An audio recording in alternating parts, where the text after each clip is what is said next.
Hola a todos. Bienvenidos a Resúmenes de Libros. Hoy les traigo un resumen detallado del libro Cabezas de Turco de Antonio Coque.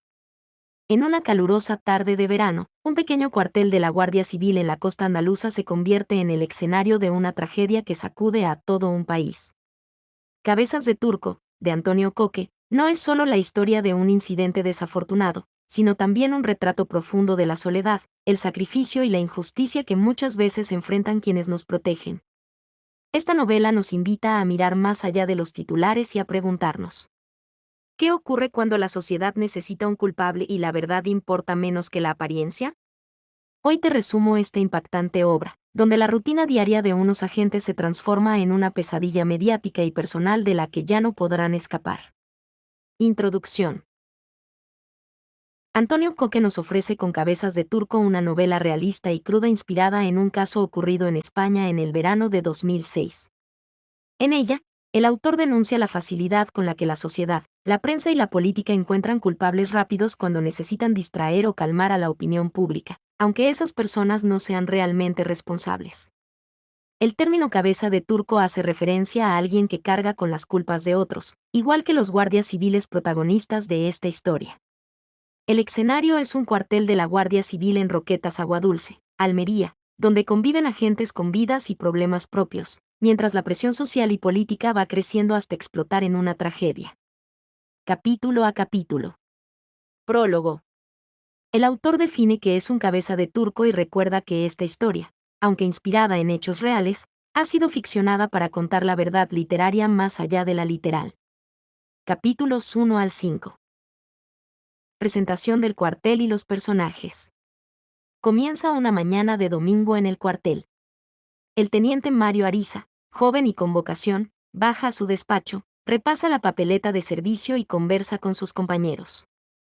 La jornada aparenta tranquilidad, aunque el calor del verano, la sobrecarga de trabajo y las tensiones latentes entre los mandos crean un ambiente denso.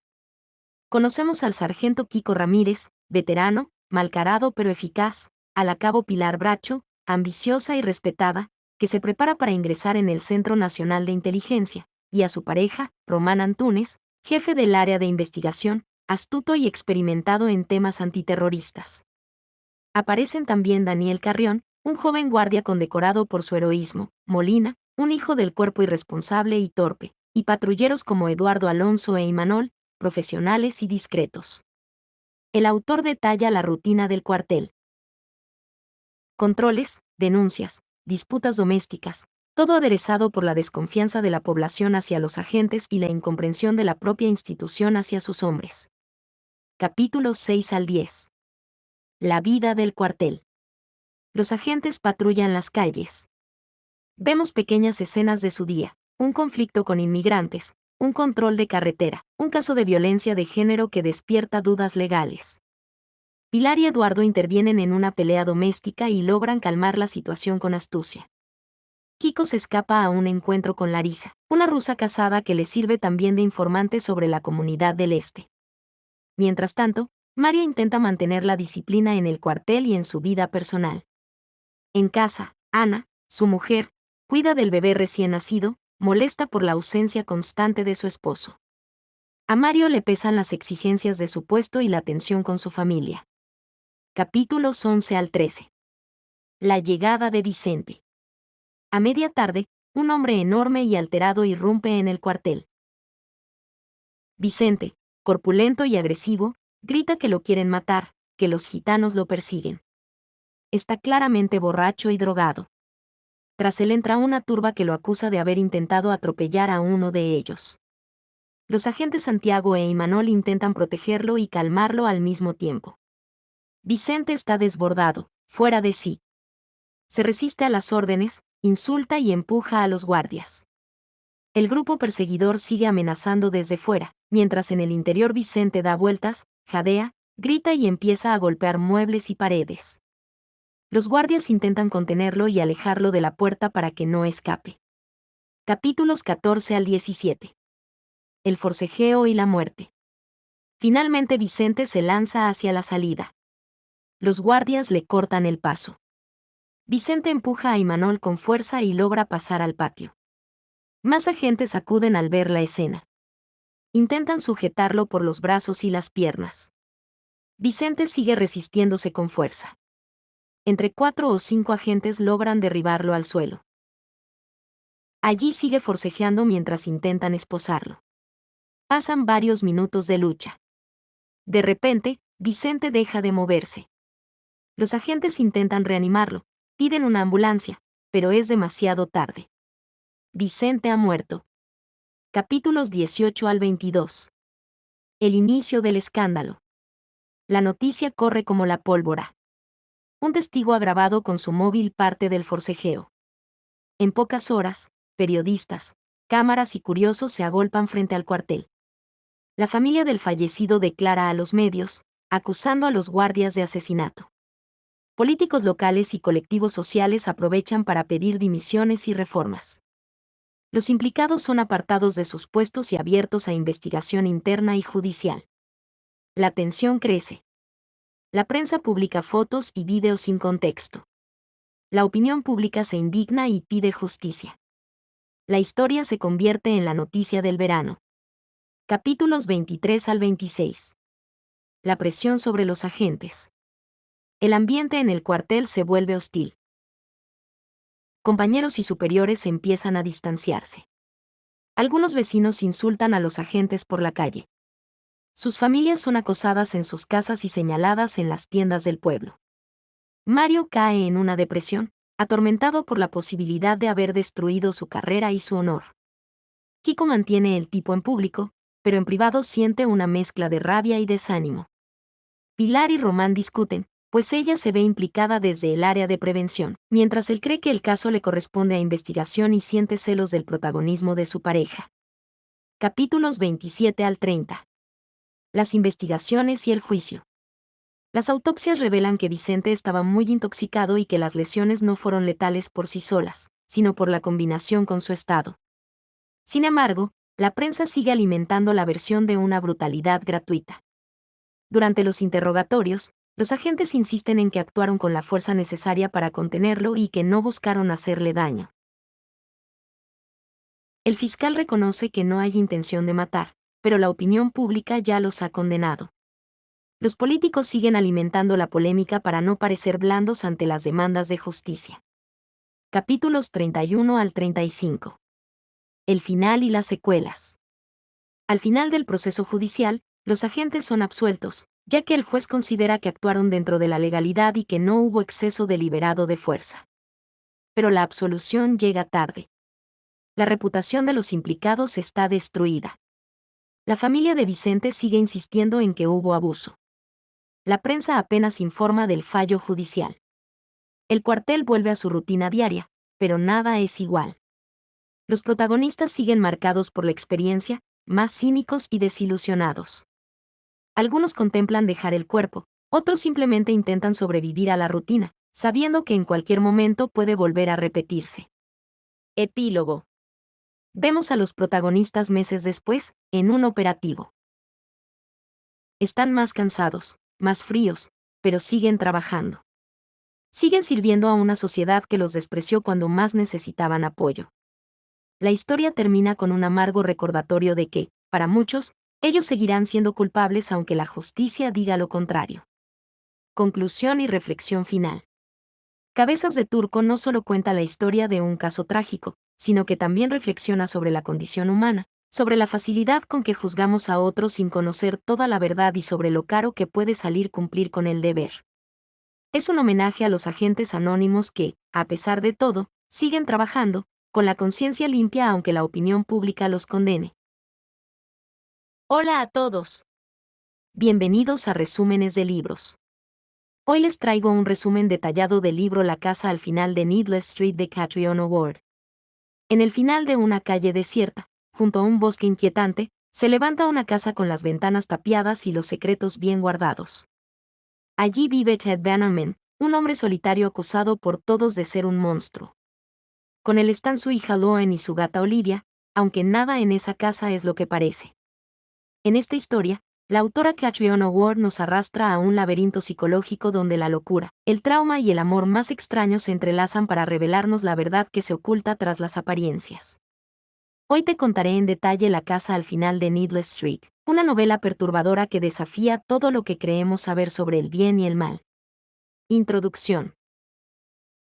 La casa al final de Needless Street es una novela que nos invita a adentrarnos en la mente de un hombre atormentado, en una casa cargada de secretos y en un bosque donde habitan los fantasmas del pasado. La historia está narrada desde múltiples puntos de vista. Ted, un hombre aislado y sospechoso, su hija Loen, una niña problemática y cruel, Olivia, una gata con pensamientos humanos, y Dee, una mujer obsesionada con encontrar a su hermana desaparecida. Cada capítulo revela algo nuevo y desmonta lo que creíamos saber, hasta mostrarnos la dolorosa verdad sobre el trauma, la locura y la redención. Capítulos 1 al 5. El relato comienza presentándonos a Chet Bannerman, un hombre que vive solo al final de una calle, en una casa con las ventanas tapiadas. Vive con su hija Lauren y con su gata Olivia. Tiene una vida rutinaria, obsesionado con la seguridad de su casa y la alimentación de los pájaros en su patio. Pero desde el principio, notamos que algo no anda bien. Loan parece despreciarlo y lo acusa de ser malo. Olivia reflexiona sobre los errores de Chad, como si supiera más de lo que dice, y Chad se siente vigilado por un asesino que acecha alrededor. Mientras tanto, Dee, una mujer que ha llegado al barrio, observa a Chad en secreto. Ella cree que él fue responsable de la desaparición de su hermana Lulu, conocida como la niña del helado, hace 11 años. Está decidida a descubrir la verdad y vengarse si es necesario. Capítulos 6 al 10. Los capítulos siguientes nos muestran la infancia de Chad, marcada por una madre abusiva, estricta y llena de secretos. Chad recuerda los juegos con los niños verdes, figuras fantasmales que aparecen en su casa y que le causan terror. Lauren se porta cada vez peor. Tiene un comportamiento agresivo, corre por la casa con su bicicleta y grita que odia a su padre. Ted trata de ser paciente, pero su ansiedad aumenta.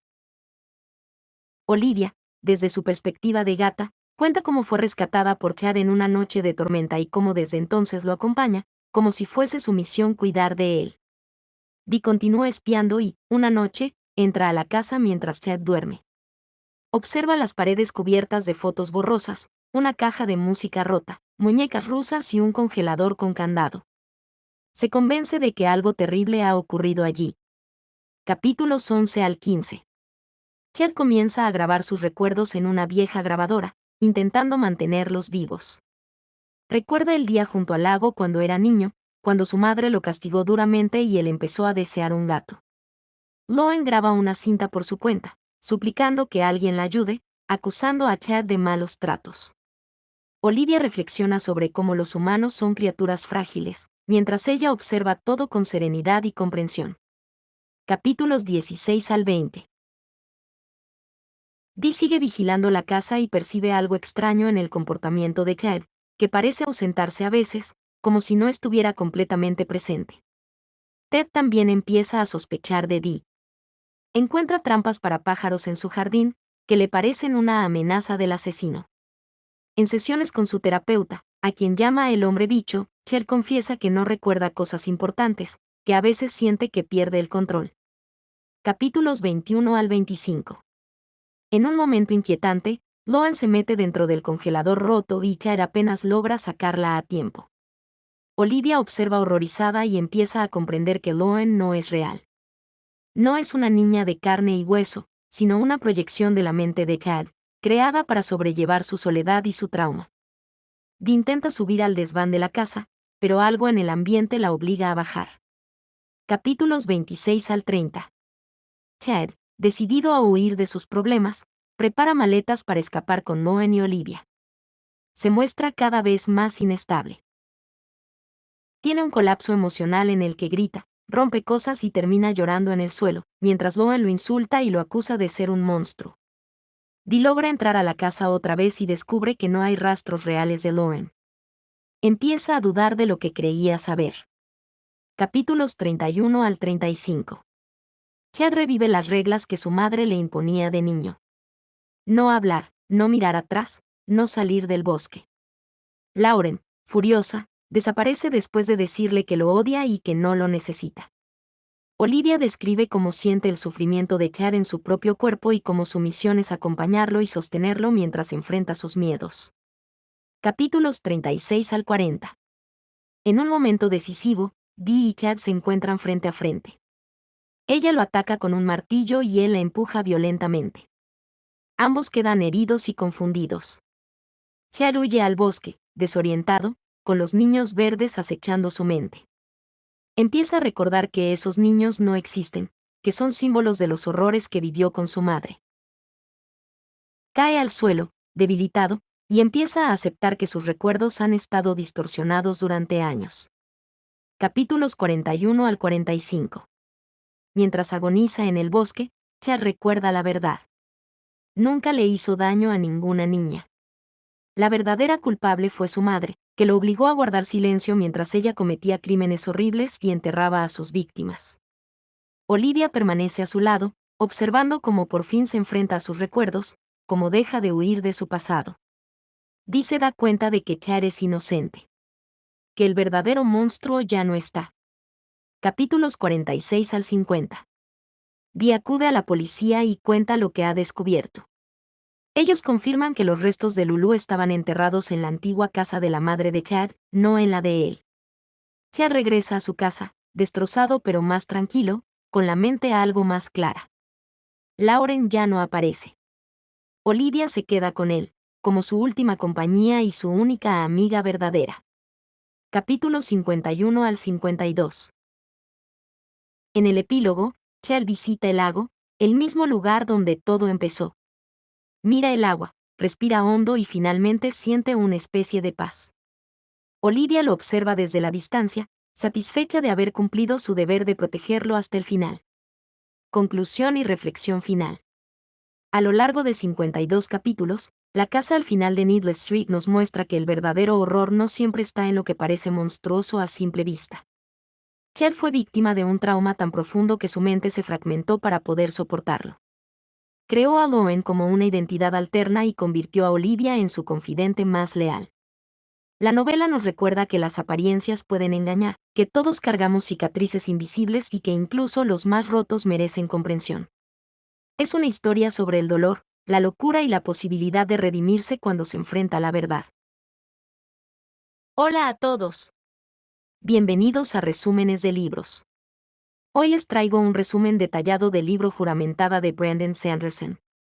Juramentada, el tercer volumen de la monumental saga El Archivo de las Tormentas de Brandon Sanderson, nos sumerge en un mundo al borde del colapso, donde antiguos enemigos despiertan y fuerzas divinas chocan en una guerra que amenaza con destruirlo todo. Tras la fugaz victoria de Dalinar y su ejército, la humanidad se enfrenta ahora a la devastadora tormenta eterna, mientras los parsmenios, esclavizados por siglos, reclaman su libertad con furia. En este libro, las luchas personales y los juramentos rotos se entrelazan con las grandes batallas por la supervivencia, en una historia que explora la redención, la unidad y la fuerza de la voluntad frente al odio. Acompáñanos a descubrir los secretos, las traiciones y las hazañas heroicas de esta entrega inolvidable. Prólogo. Desde la perspectiva de Esonaí, conocemos la noche del asesinato del rey Gavilar. Ella, al descubrir sus planes para restaurar a los antiguos dioses Parsendi mediante un objeto con un espren oscuro, se llena de temor. Aunque ama explorar y soñar con un mundo de paz, vota con su gente para asesinar al rey y evitar el retorno de los desechos.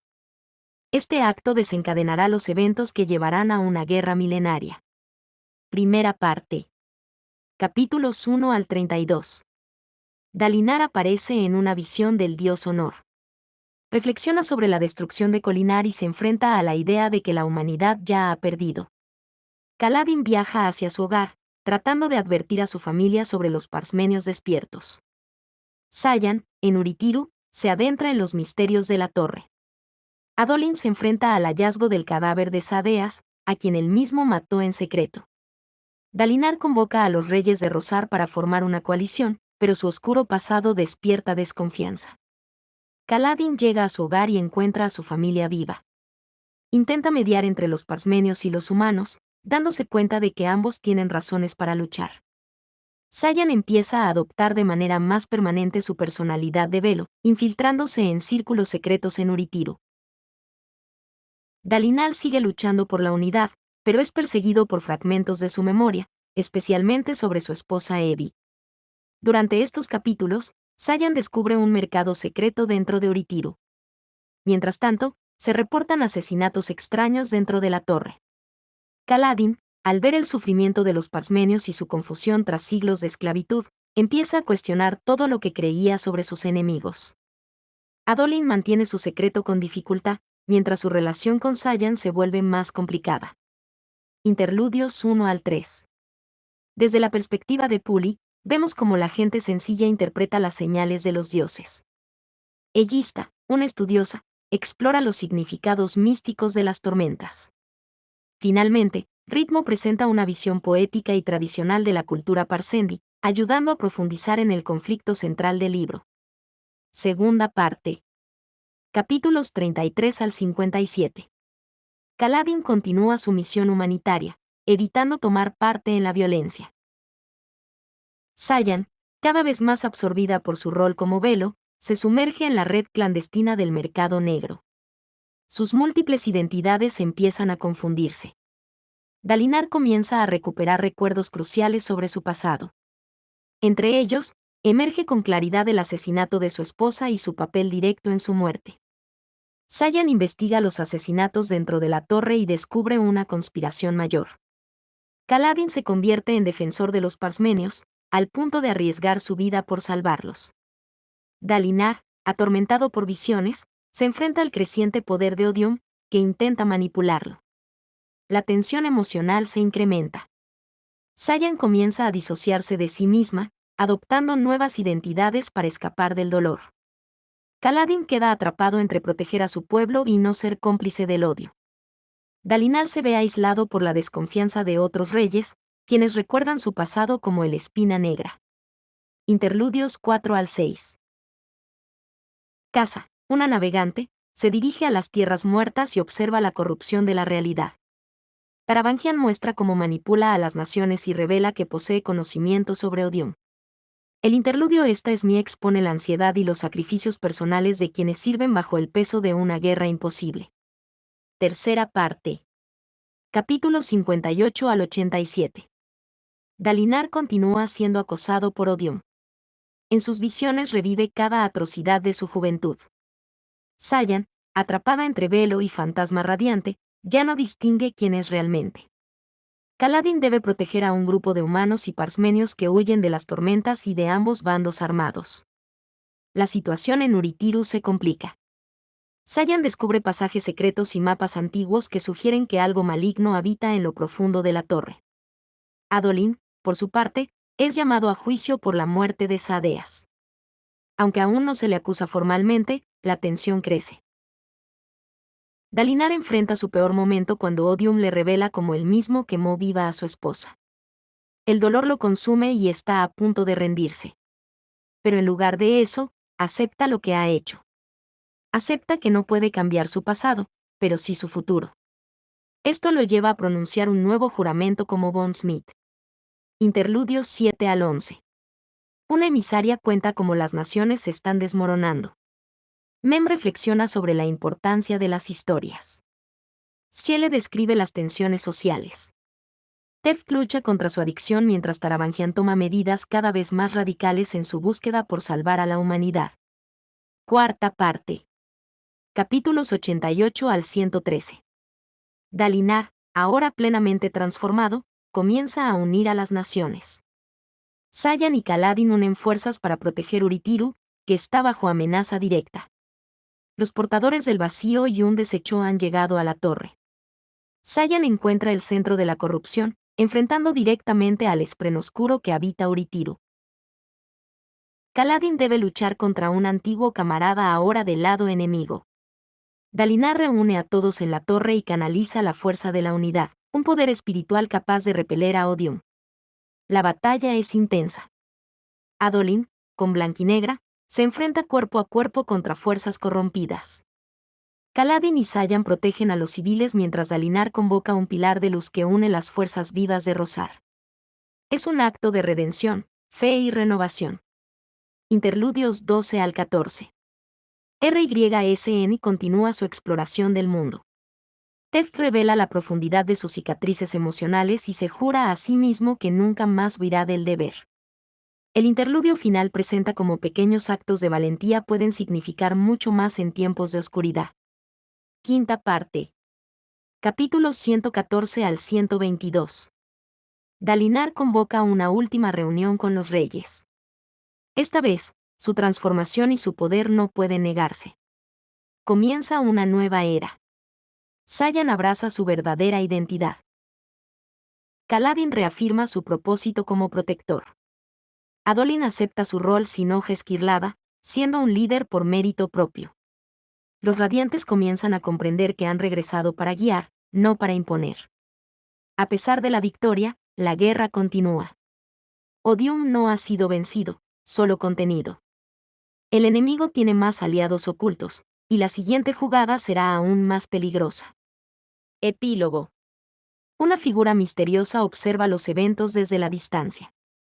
La guerra ha comenzado, pero Rosar, por primera vez en milenios, tiene una posibilidad real de resistencia.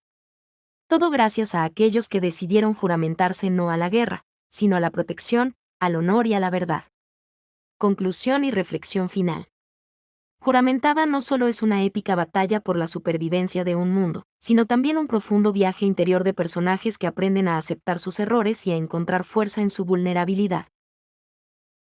A través de la redención de Dalinar, las dudas de Kaladin y la búsqueda de identidad de Sayan, Brandon Sanderson nos recuerda que la verdadera victoria no se mide solo en conquistas, sino en la capacidad de enfrentar nuestras sombras y elegir proteger, incluso cuando parece imposible. Este libro nos invita a reflexionar sobre el poder de la unidad y la importancia de mantenernos fieles a lo que creemos correcto, aunque el mundo entero parezca en contra. Hola a todos. Bienvenidos a Resúmenes de Libros. Hoy les traigo un resumen detallado del libro Vírgenes y Toxicómanos de Mario Mendoza. Vírgenes y Toxicómanos es una novela que nos sumerge en los rincones más oscuros de la mente humana y de la sociedad contemporánea. A través de una historia cargada de misterio, dolor, amor y búsqueda existencial, el autor nos confronta con una realidad donde los límites entre lo racional y lo inexplicable se desdibujan. Es un relato que atraviesa temas como la corrupción, el vacío espiritual, el poder de las drogas como escape, y la necesidad urgente de encontrar sentido en un mundo que muchas veces parece caótico y absurdo. A medida que acompañamos a sus personajes, descubrimos que esta no es solo una historia de desapariciones o de crisis familiares, sino una profunda reflexión sobre la fragilidad de la realidad y la eterna búsqueda de trascendencia del ser humano. Primera parte. El mundo conocido. Capítulo 1. Antón. Antón Echeverry es un abogado de derechos humanos que vive una vida aparentemente estable. Todo se rompe cuando su esposa, Valentina, muere en un accidente automovilístico. Lo más impactante no es solo la pérdida, sino descubrir que en los análisis toxicológicos aparecen rastros de alcohol, cocaína y éxtasis. Antón entra en una profunda crisis al darse cuenta de que nunca conoció completamente a su esposa. Su duelo se transforma en una búsqueda obsesiva por entender quién fue realmente la mujer con la que compartió su vida. Empieza a interrogar a las amigas de Valentina, pero se topa con evasivas y silencios que alimentan más su angustia y su desconcierto. Capítulo 2. Martín. Martín, su hijo, quedó parapléjico tras un accidente, lo que cambió radicalmente su vida. Su discapacidad no solo le afecta físicamente, sino que lo sumerge en una depresión existencial. Su refugio es la amistad con Matías, con quien comparte largas charlas donde se definen a sí mismos como vírgenes y toxicómanos, marginados, distintos, seres ajenos a la sociedad convencional. Martín reflexiona sobre su cuerpo roto y su vida limitada, y la rabia por su situación lo lleva a consumir drogas para soportar su realidad. Capítulo 3. Carla. Preocupado por el aislamiento de su hijo, Antón decide contratar a una terapeuta sexual. Después de varios intentos fallidos, conoce a Carla, una joven con una belleza sencilla pero magnética, que logra conectar emocionalmente con Martín. Lo que empieza como una relación profesional se transforma en un vínculo profundamente amoroso. Ambos encuentran consuelo el uno en el otro. Martín deja de sentirse invisible y Carla ve en él un ser extraordinario más allá de su discapacidad. Capítulo 4. El cuarto rosa. La relación entre Carla y Martín se fortalece. Su habitación se convierte en su refugio, un espacio simbólico que llaman el cuarto rosa. Allí no solo viven su amor, sino que también comparten sueños, miedos y reflexiones sobre la vida, la muerte y el dolor. Es un capítulo que profundiza en el aspecto humano y tierno de dos seres que, desde la marginación, encuentran un motivo para seguir adelante. Capítulo 5. Matías. Matías, el mejor amigo de Martín, descubre un secreto devastador. Su padre, el senador Betancourt, está vinculado con narcotraficantes y participa en la aprobación de leyes que favorecen a los capós. Este descubrimiento destruye el vínculo familiar y deja a Matías enfrentado a la cruda realidad de que su propia sangre está manchada de corrupción y crimen. Este hecho marca un punto de no retorno en su vida, lo lleva a desconfiar de todo y a radicalizar su postura frente al sistema. Capítulo 6. Catherine. Catherine, la novia de Matías, es presentada como una joven que, aunque en apariencia lleva una vida más común, también se siente atrapada en un mundo que no le ofrece respuestas. Junto a Matías, Carla y Martín, encuentra en el grupo un espacio para debatir sobre filosofía, física cuántica, esoterismo y espiritualidad. Ella aporta sensibilidad, equilibrio y cuidado, completando el círculo afectivo del grupo. Capítulo 7. Los elementales. Martín empieza a tener experiencias paranormales que lo enfrentan a la posibilidad de que existen otras realidades. Asegura haber visto a seres espirituales que llama los elementales, quienes parecen estar en contacto con planos invisibles para la mayoría. Esto le genera un profundo cuestionamiento sobre la naturaleza de la realidad, la conciencia y la existencia misma. Las visiones no solo lo perturban, sino que lo impulsan a buscar respuestas más allá de la ciencia convencional. Capítulo 8. Los bajos fondos. Matías se sumerge aún más en la podredumbre del sistema político colombiano, observando cómo las redes de poder y narcotráfico controlan las leyes y las instituciones. Paralelamente, los cuatro jóvenes profundizan en prácticas que combinan rituales, meditación, uso de psicotrópicos y discusiones filosóficas. Empiezan a convencerse de que su mundo no tiene reparación desde lo social y buscan trascenderlo espiritualmente. Capítulo 9. La mujer escarlata. Martín conoce a una misteriosa mujer que se hace llamar la mujer escarlata. Ella parece tener conocimientos profundos sobre esoterismo y física cuántica, y le confirma que sus visiones no son simples alucinaciones, sino aperturas a otros planos de realidad. Le explica que existen nodos energéticos, puertas entre mundos, y que él está más cerca de cruzar uno de esos umbrales de lo que imagina. Segunda parte. El mundo desconocido. Capítulo 10. Los caballeros del círculo solar. Martín, Matías, Carla y Catherine formalizan su hermandad bajo el nombre de los Caballeros del Círculo Solar. Su objetivo es romper los límites de la realidad física mediante rituales, sustancias enteogénicas y exploración espiritual. Consideran que la realidad es un holograma y que mediante ciertas prácticas se puede acceder a dimensiones paralelas donde es posible encontrar un sentido superior a la existencia. Capítulo 11. Pequeños trucos. Durante sus encuentros, empiezan a experimentar fenómenos que no logran explicar racionalmente. Visiones compartidas, sensación de pérdida del cuerpo físico, lapsos donde parecen estar fuera del tiempo. Esto alimenta su creencia de que están cerca de acceder a otro nivel de realidad, aunque también les genera temor por las fuerzas que están despertando sin comprender del todo. Capítulo 12. Un experimento. Antón, mientras busca desesperadamente a su hijo y sus amigos, descubre teorías perturbadoras sobre experimentos clandestinos financiados por empresas y gobiernos que buscan manipular la conciencia humana o crear superhumanos. Este descubrimiento le abre la posibilidad de que su hijo pudo haber sido víctima de algo que trasciende lo común y lo legal, y que se mueve entre la ciencia oscura y lo inexplicable. Capítulo 13. Los guardianes. Surgen testimonios de lugareños del embalse del Neusa que hablan de desapariciones extrañas, luces en el cielo y fenómenos paranormales. Una mujer llamada Beatriz le cuenta a Antón que su hermana también desapareció en ese lugar décadas atrás y que siempre ha sentido que su hermana no murió, sino que cruzó a otro plano de existencia. Esta posibilidad quiebra completamente la estructura racional de Antón. Capítulo 14. Planos cuánticos. Antón entra en una espiral de crisis existencial. Su mente empieza a aceptar que la realidad tal como la conocemos puede no ser la única, y que existen otros planos que la física cuántica apenas comienza a entender. Entre el alcohol, la desesperación y los recuerdos, su vida pierde toda solidez. Empieza a vivir como si todo fuera una simulación, como si el mundo real ya no existiera para él. Capítulo 15. El rapto. El punto culminante es la desaparición de los 4 jóvenes en la cabaña que habían alquilado en el embalse del Neusa. Las cámaras de seguridad fallan exactamente a la medianoche, los celulares pierden señal y no hay rastro alguno de ellos. Las hipótesis son múltiples. Desde un secuestro, asesinato, abducción extraterrestre, hasta la posibilidad de que hayan cruzado un portal hacia otra dimensión. La búsqueda exhaustiva de la policía, de Antón y de investigadores privados no arroja ninguna pista sólida. Es como si se hubieran desmaterializado. Conclusión y reflexión final. El libro cierra con un Antón completamente devastado, escribiendo este relato como un intento de encontrar sentido a lo ocurrido. Reflexiona que tal vez los chicos no murieron, sino que cruzaron a otra forma de existencia.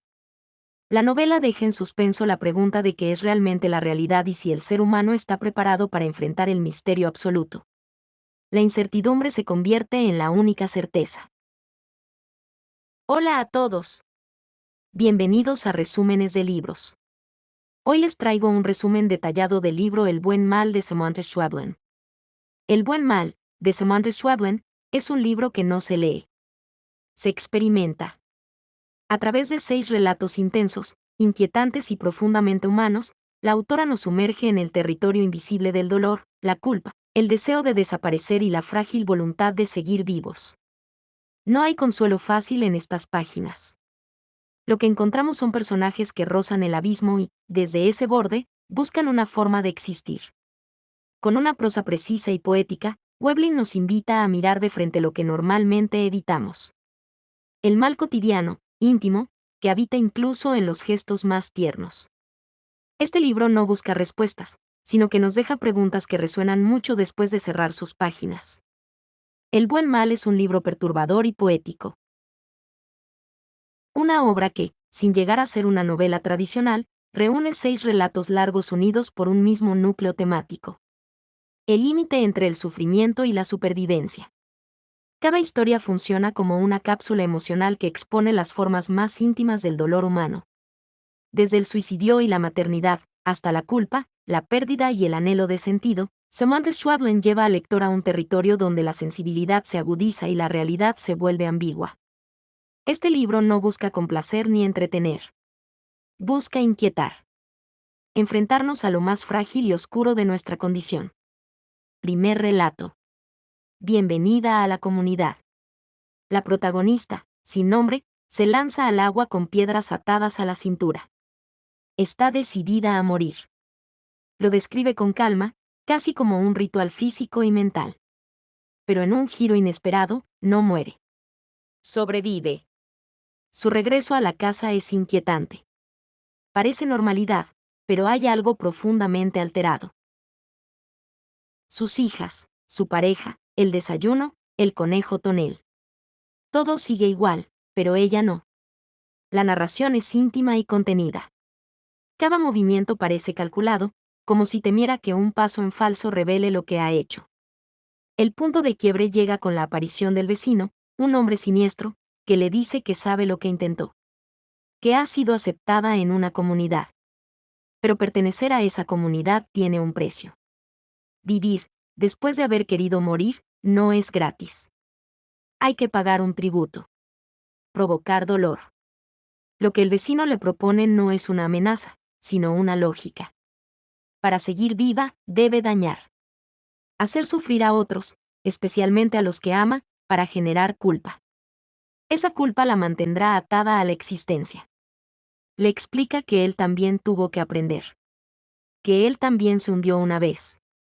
Incluso la invita a despellejar un conejo para practicar. Ella regresa a su casa y, durante la noche, lleva al conejo a la cocina. Lo sostiene. Lo aprieta. Contempla matarlo. Lo haría para causar dolor a su hija, para aferrarse a esa culpa como salvación. Pero no lo hace. Lo suelta. Lo observa escapar. Esa decisión no es una redención total, pero marca un momento de resistencia. De humanidad.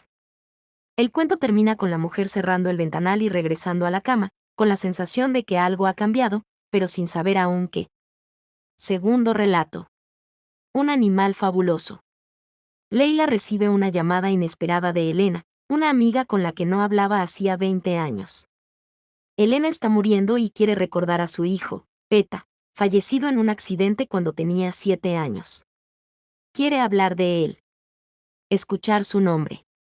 Que alguien le diga que sí, que existió.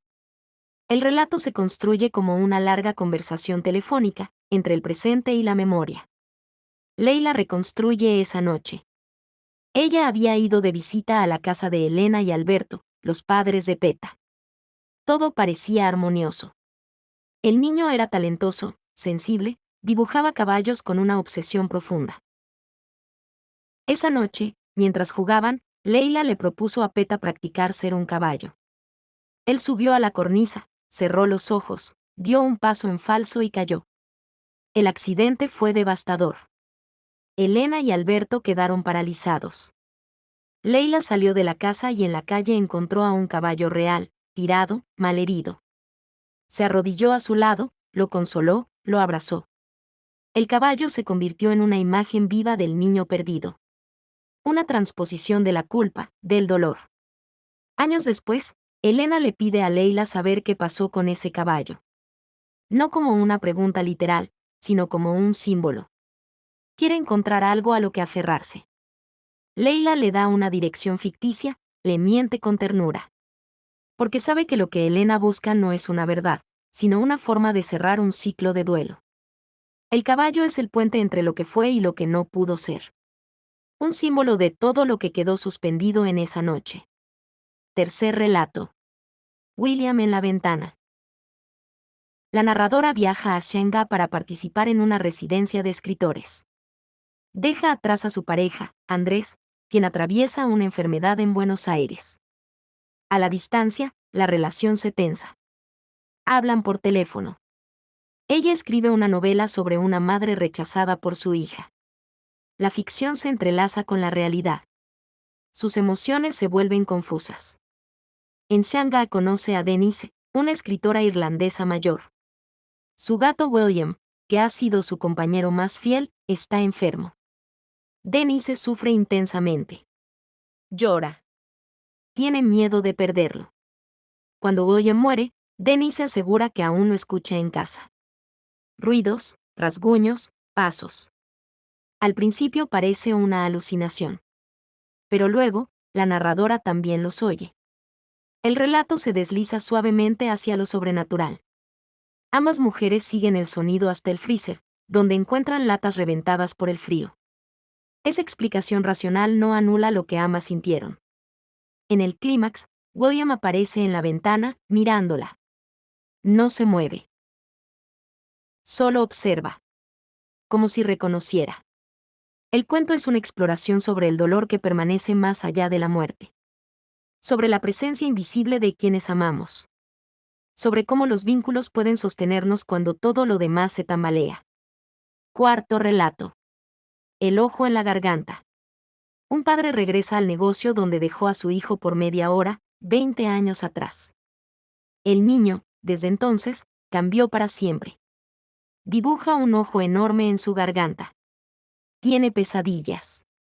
No vuelve a ser el mismo. El padre sospecha que algo ocurrió, pero nunca pudo probarlo. El cuento gira en torno a esa duda que se convierte en obsesión. En trauma. El negocio ha cambiado. Los años han pasado. Pero el recuerdo está intacto. El ojo que el niño dibujaba no era solo un símbolo. Era la expresión de algo que no podía decir. Algo que lo marcó para siempre. Veblen plantea un dilema ético: ¿cómo enfrentarse a un pasado que no puede confirmarse, pero tampoco olvidarse? Quinto relato. La mujer de Atlántida. Durante unas vacaciones, dos hermanas adolescentes encuentran a una mujer borracha, herida, desorientada, en el jardín de una casa ajena. Ella cree que las niñas son una aparición, una inspiración. Y ellas, en vez de corregirla, siguen el juego. Le dan cuidados, palabras, gestos que la hacen sentir importante, valiosa. La mujer, recuperada, corre hacia el mar con una de ellas. La otra las observa desde la orilla, fascinada y asustada. El cuento explora el poder de las ficciones, de las fantasías que pueden salvar o destruir. La inspiración, como idea, puede levantar a alguien del abismo, pero también empujarlo a una nueva forma de locura. Sexto relato. El Superior hace una visita. Una mujer visita cada semana a su madre en el geriátrico. Organiza su vida alrededor de esa rutina. Vive sola.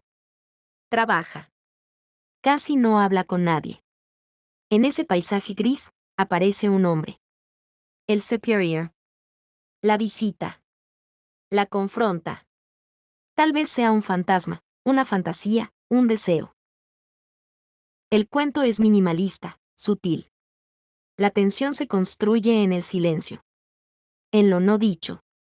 La presencia del superior es una grieta por donde entra algo inesperado en su vida.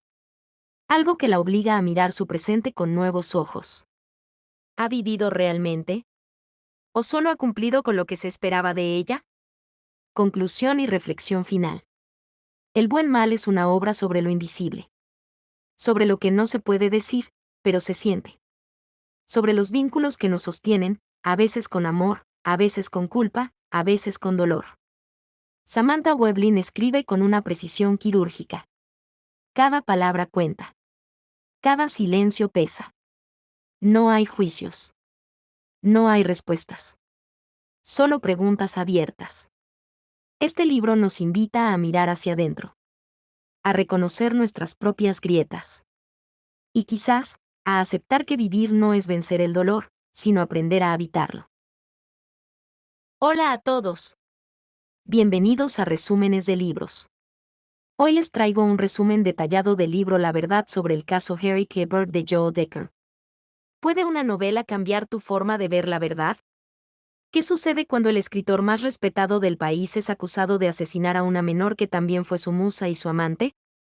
La verdad sobre el caso Harry K. Bird, de Joel Decker, es un thriller literario que va más allá del crimen. Es una historia donde la obsesión, la culpa, el amor prohibido y el poder de la escritura se entrelazan en una trama absorbente, construida como un rompecabezas. Ambientada entre el presente y el pasado, esta novela nos lleva a un pequeño pueblo de Nueva Inglaterra donde todos tienen algo que ocultar y donde descubrir la verdad puede ser más peligroso que la mentira. Prepárate para una historia donde nada ni nadie es lo que parece. Introducción. La verdad sobre el caso Harry K. Bird, escrita por el autor suizo Joel Decker, es mucho más que una novela policial. Es un relato complejo que explora la pasión, la culpa, el poder del amor y el peso de la verdad. Ambientada en 3 líneas temporales, 1975, 1998 y 2008, la historia se construye como una investigación dentro de una investigación, con múltiples capas que se revelan lentamente a medida que el protagonista avanza. El lector no solo sigue un caso de asesinato, sino también el proceso de creación de una novela, la caída de un ídolo y la reconstrucción de una vida. Primera parte. La enfermedad del escritor. Todo comienza en 2008. Marcus Goldman es un joven escritor que saltó a la fama con su primera novela, pero ahora enfrenta una profunda crisis creativa. La presión de su editorial y el miedo al fracaso lo han paralizado. Agobiado, decide visitar a su antiguo profesor y mentor, Harry K. Bird, un prestigioso escritor que vive aislado en un pueblo de Nueva Inglaterra llamado Aurora. Harry se convirtió en una celebridad gracias a su novela Los orígenes del mal, escrita en 1975 en el famoso diner del pueblo. Allí, desde la mesa número 17, nació su gran obra. Marcus busca inspiración en ese mismo lugar, pero en vez de recuperar su musa, se ve envuelto en un escándalo que sacudirá a todo el país. Durante una remodelación del jardín de Harry, los trabajadores encuentran los restos de una joven. Ñola K. Yergan, desaparecida 33 años antes, cuando tenía 15 años. junto a los huesos está el manuscrito original de la famosa novela de Quebert. Harry es arrestado, acusado de asesinato. Marcus, convencido de la inocencia de su amigo, decide quedarse en Aurora. Comienza su propia investigación, mientras paralelamente escribe un nuevo libro para intentar salvar su carrera. La historia real detrás del caso Harry Quebert. A medida que indaga, descubre que Harry tuvo una relación amorosa con Nyola en 1975. Él tenía 34 años, ella apenas 15. Esta relación, marcada por la intensidad, el secreto y la transgresión, fue la verdadera inspiración para los orígenes del mal. Segunda parte. Los secretos de Aurora. Marcus se adentra en el pasado del pueblo. Descubre que muchos sabían más de lo que decían, pero optaron por callar. Nyola no era una joven común. Criada por una madre estricta, mentalmente inestable y represiva, vivía una existencia marcada por el miedo y la necesidad desesperada de afecto. Era hermosa, inteligente y magnética. Su presencia en Aurora había perturbado a muchos. A través de entrevistas con los habitantes del pueblo, Marcus va descubriendo una red de relaciones en la que Nyola era el epicentro emocional. Además de Harry, había otros hombres fascinados por ella. Eli Stern, un millonario anciano, también se había encaprichado con Nyola. Su chofer, Luther Caleb, desfigurado y retraído, se convierte en una figura clave. Silencioso, oscuro, pero implicado emocionalmente en la historia. La desaparición de Nyola había sido reportada por Deborah Cooper, una anciana vecina que la vio corriendo por el bosque perseguida por un hombre. Pocas horas después, Deborah fue encontrada muerta. En su momento, la policía local no investigó a fondo. Con el paso de los años, el caso fue enterrado, hasta ahora. La investigación de Marcus lo enfrenta con múltiples obstáculos. El rechazo del pueblo, la hostilidad de la policía, amenazas anónimas y su propio conflicto interno. A pesar de todo, sigue adelante. Su vínculo con Harry es profundo. Lo admira, lo considera un padre intelectual. Pero también empieza a dudar. ¿Y si su maestro realmente cometió el crimen? ¿Y si toda su vida está construida sobre una mentira? La novela revela cómo las apariencias engañan. Todos en Aurora tienen algo que ocultar. Jenny, la camarera que atendía a Harry todos los días en el diner, tenía sentimientos por él y estaba celosa de Nyola. Travis Town, el joven policía de entonces, ahora jefe de policía, parece estar más involucrado de lo que deja entrever. Mientras tanto, Marcus escribe. Página a página, su nuevo libro toma forma. La historia de la relación entre Harry y Nyola se convierte también en su propia historia. La de un escritor que busca entender cómo se construye la verdad a través de la narrativa. Tercera parte. La verdad como herida. La narración avanza hacia su clímax. Marcus descubre que la historia de Nyola no puede reducirse a una víctima inocente ni a una adolescente rebelde. Fue una joven que buscaba escapar, sí, pero también era alguien que manipulaba, que escribía cartas a varios hombres, que generaba pasiones extremas. Se revelan conexiones ocultas. Cartas antiguas, testimonios olvidados y pruebas silenciadas salen a la luz. Hay un intento claro de encubrimiento. La pregunta se vuelve más compleja. No solo quién mató a Nyola, sino por qué se silenció el crimen durante tanto tiempo. El título de la novela, Los orígenes del mal, cobra un nuevo sentido. No solo refiere a la historia que Harry escribió, sino también al germen del mal que vive en los deseos reprimidos, las obsesiones románticas, la ambición artística y el miedo al escándalo. Marcus reconstruye los últimos días de Nyola.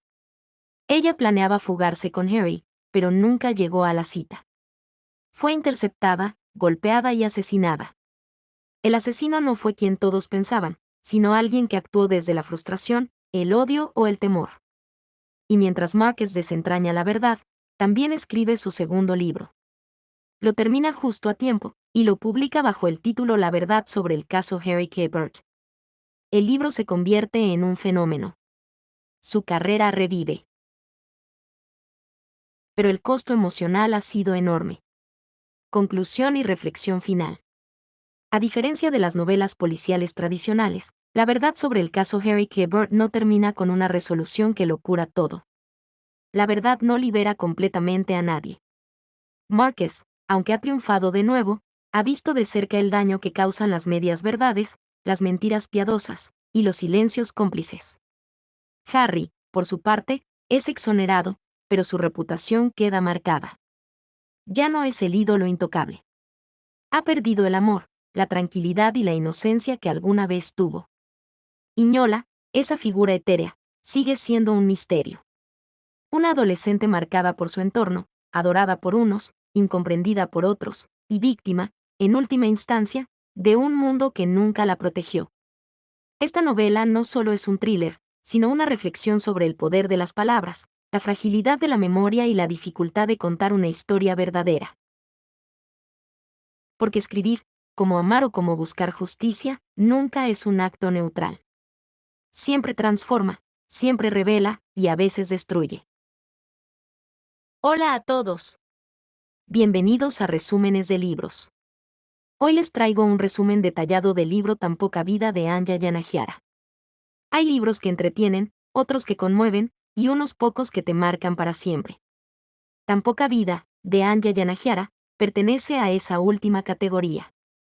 No es una novela fácil, ni amable, ni cómoda. Es una historia que desciende con valentía a lo más oscuro del alma humana. El trauma, la culpa, el dolor físico y emocional. Pero también es una historia sobre la amistad, la lealtad y los vínculos que nos sostienen cuando todo lo demás falla. En este video, vamos a recorrer cada rincón de este libro devastador, para entender por qué tantos lectores han salido de él con el corazón hecho pedazos, y, sin embargo, profundamente tocados. Introducción. Tan poca vida, de Anya Yanagihara, no es solo una novela.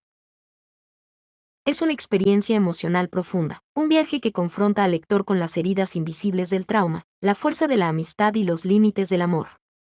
A lo largo de sus más de 800 páginas, seguimos a 4 hombres durante más de 30 años. Pero muy pronto comprendemos que la historia no gira alrededor de los 4 por igual. El verdadero eje emocional, el alma rota y compleja de esta historia, es Jude St. Francis.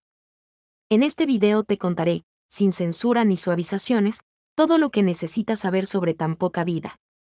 Iremos paso a paso, parte por parte, analizando su evolución, su trauma, y por qué esta historia ha marcado y devastado a tantos lectores en todo el mundo.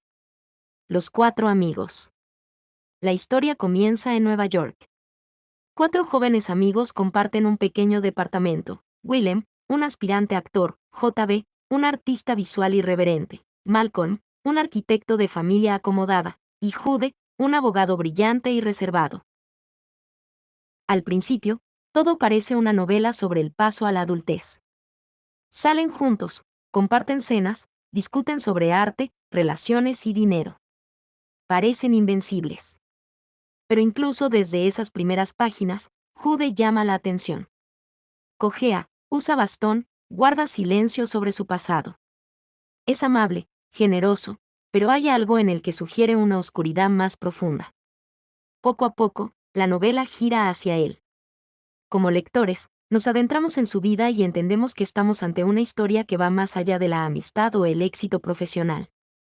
Estamos ante una exploración de los abismos del dolor humano. La infancia de Jude. Jude fue abandonado de bebé. Fue criado en un monasterio, donde el hermano Luke, su supuesto protector, abusó de él sexualmente durante años. Más adelante, Jude es entregado a un supuesto hogar de acogida, donde también sufre violencia física y sexual. La violencia se vuelve parte de su lenguaje corporal, de su manera de comprender el mundo. Los abusos no terminan ahí. Es capturado por el Dr. Traylor, quien lo encierra, lo golpea, lo prostituye y lo tortura. A raíz de estos abusos, Jude desarrolla heridas físicas irreversibles. Daño neurológico en las piernas, infecciones crónicas, dolor permanente. Pero más grave aún es el daño invisible, una culpa paralizante, una incapacidad para confiar, una certeza interna de que no merece ser amado. El presente de Jude. Ya adulto, Jude es un abogado brillante. Trabaja en un bufete de prestigio, gana bien, vive con comodidad. Pero detrás de esa fachada de éxito hay un hombre destrozado. Se corta regularmente, a veces varias veces por semana. Oculta las cuchillas en su baño. Siente que lo único que puede hacer con su cuerpo es castigarlo. Nadie sabe del todo qué ocurre, ni siquiera Willem, su mejor amigo. Andy, su médico, lo revisa cada 15 días. No lo juzga, pero está al límite de la frustración. Andy le insiste en que reciba terapia, que se deje ayudar, pero Jude se niega. No quiere recordar. No quiere hablar. No quiere vivir, aunque tampoco quiere morir. Su vida se convierte en una larga resistencia sin esperanza. La amistad, la familia adoptiva, el amor. En medio de todo este sufrimiento, hay personas que lo aman. Willem, sobre todo, se convierte en su sostén. Lo cuida, lo acompaña, lo defiende. Cuando la relación evoluciona hacia lo romántico, Willem acepta los límites de Jude. No hay sexo, apenas hay contacto físico. Pero hay una conexión emocional profunda.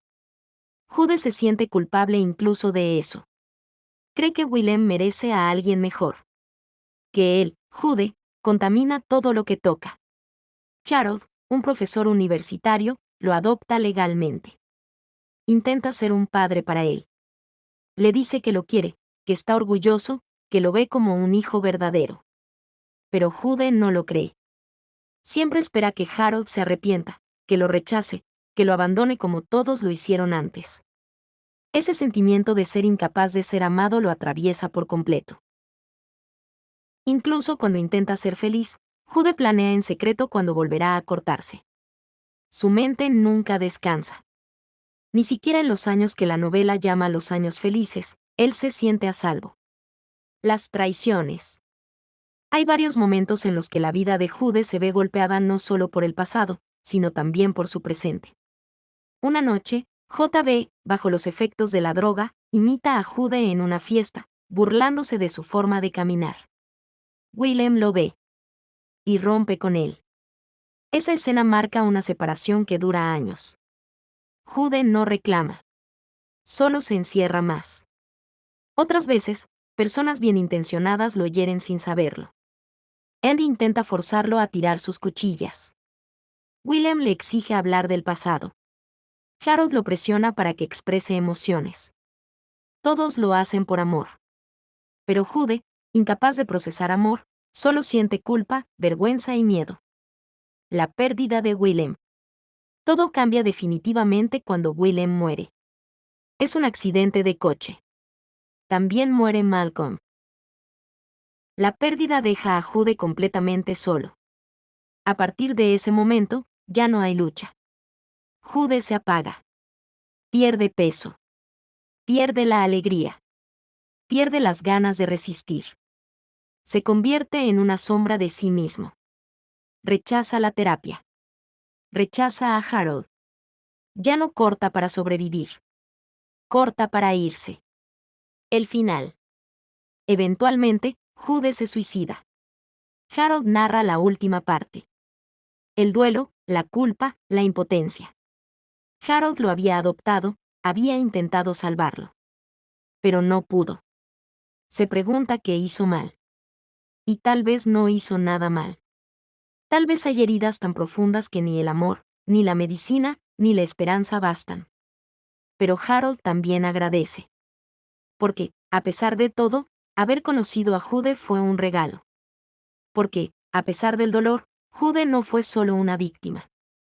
Fue también un ser humano valiente, que amó a su manera, que cuidó a los demás, que resistió mucho más de lo que parecía posible. Conclusión y reflexión final. Tan poca vida es una novela sobre los límites del cuerpo, de la memoria, del dolor. Pero también es una historia sobre los lazos humanos, sobre cómo algunas personas marcan nuestras vidas incluso cuando no logran salvarse a sí mismas. Leer este libro duele. No es para todos. Pero para quienes estén dispuestos a enfrentar la verdad del sufrimiento humano, es una lectura transformadora. No ofrece finales felices, pero sí una mirada honesta, brutal y bellísima sobre lo que significa vivir con heridas profundas. Sobre cómo se sigue adelante. Oh no. Hola a todos. Bienvenidos a Resúmenes de Libros. Hoy les traigo un resumen detallado del libro Amanecer en la cosecha de Suzanne Collins. Antes de que Katniss Everdeen desafiara al Capitolio y encendiera la chispa de la rebelión, hubo otro tributo que sobrevivió a los Juegos del Hambre y nunca volvió a ser el mismo. Esta es la historia de Haymitch Abernathy, el mentor cínico y alcohólico que conocimos en la trilogía original. Pero en Amanecer en la cosecha, Suzanne Collins nos revela algo más. A un joven brillante, enamorado, lleno de esperanza, y quebrado por un sistema cruel que lo obligó a matar para entretener. Esta precuela no es solo un regreso a Panem, es una mirada profunda al dolor, al poder y a la promesa de un mundo distinto. Si creías conocer a Haymitch, prepárate para descubrir quién era antes de perderlo todo. Primera parte. El cumpleaños. Capítulo 1. Conocemos a Haymitch Abernathy, de 16 años, en el Distrito 12. Su cumpleaños coincide con el día de la cosecha del segundo vasallaje de los 25, donde serán elegidos 4 tributos por distrito. Vive en la pobreza con su madre y su hermano Sid, trabaja fabricando licor con Atie y está enamorado de Lenore Dove, una joven rebelde y brillante. Capítulo 2. Durante la cosecha, un tributo muere y Haymitch es seleccionado como reemplazo. El evento se convierte en un caos, disparos, heridos, manipulación televisiva. Lenore se enfrenta a los agentes, lo que muestra su espíritu contestatario. Capítulo 3. Los tributos no pueden despedirse de sus familias. Plutarch Havensby, un joven productor, manipula escenas para hacerlas televisivamente emotivas. Los agentes golpean y arrestan a familias que intentan acercarse. Capítulo 4. En el tren hacia el Capitolio, Haymitch empieza a ver la farsa detrás del espectáculo. Los tributos son piezas en un tablero.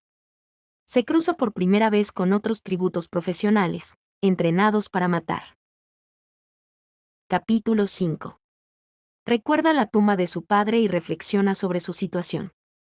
Tiene miedo, pero también una chispa de rabia que le da fuerza para resistir.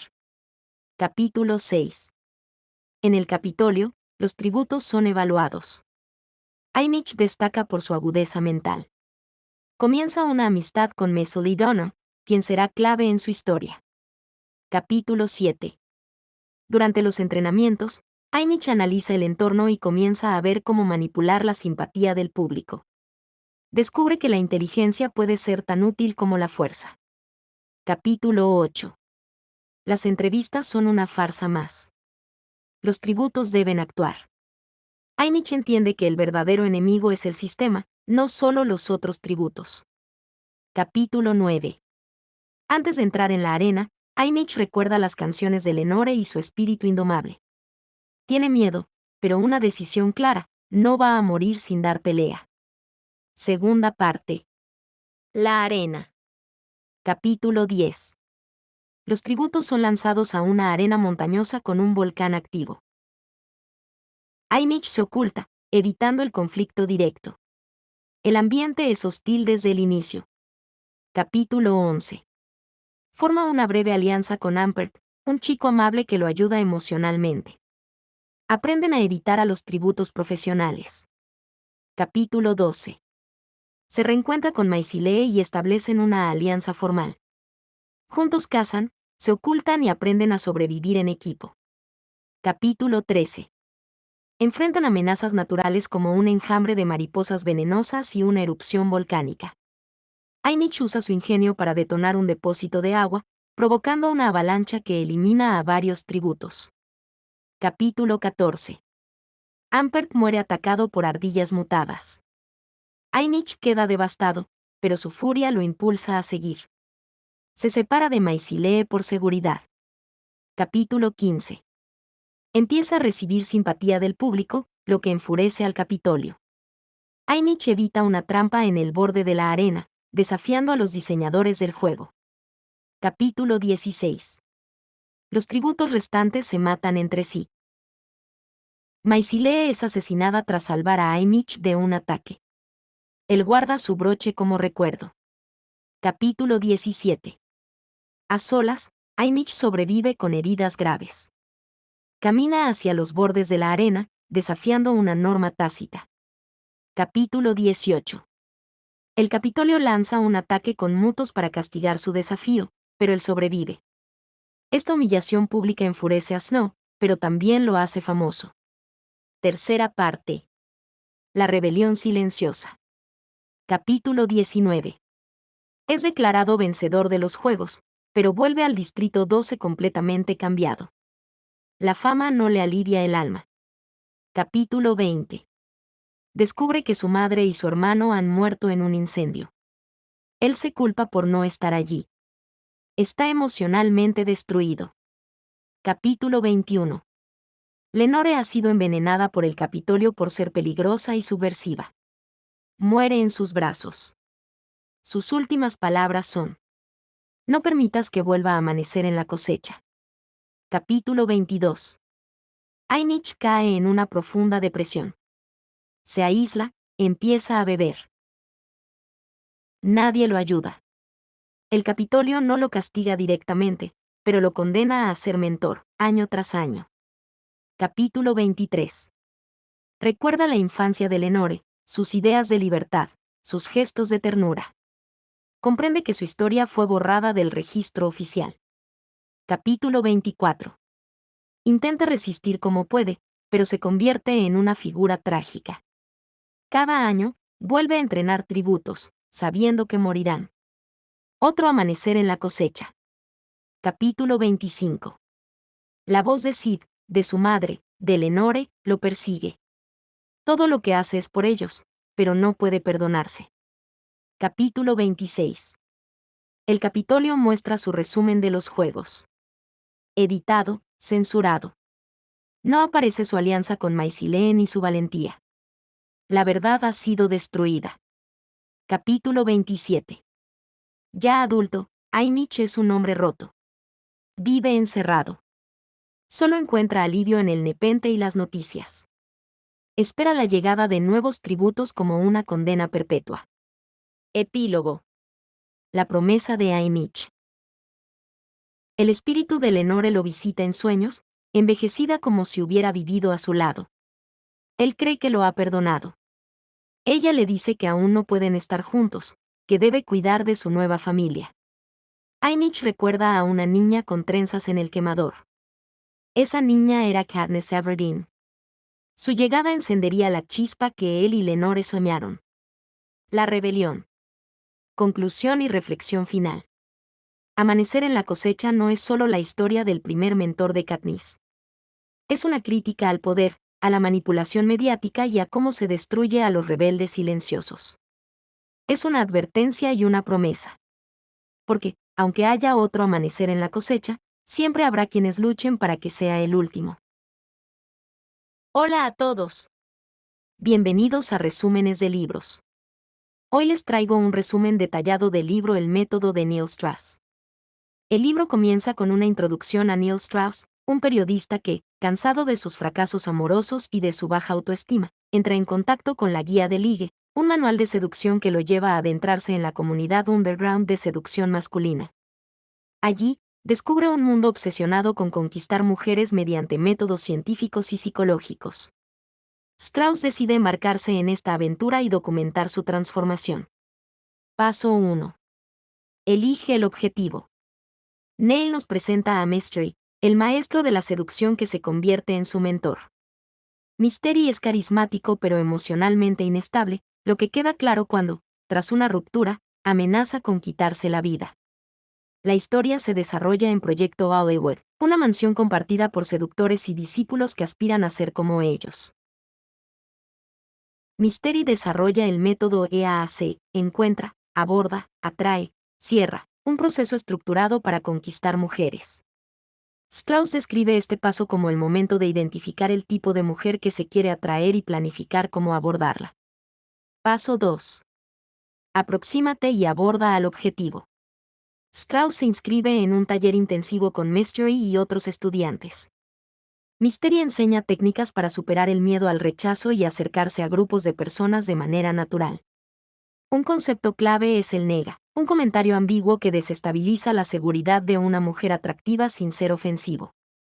En este capítulo, se introduce la regla de los 3 segundos. Después de identificar a la persona deseada, hay que abordarla antes de que pasen 3 segundos para evitar inseguridades o parecer un acosador. Paso 3. Demuestra tu valía. Aquí entra en juego la teoría del grupo.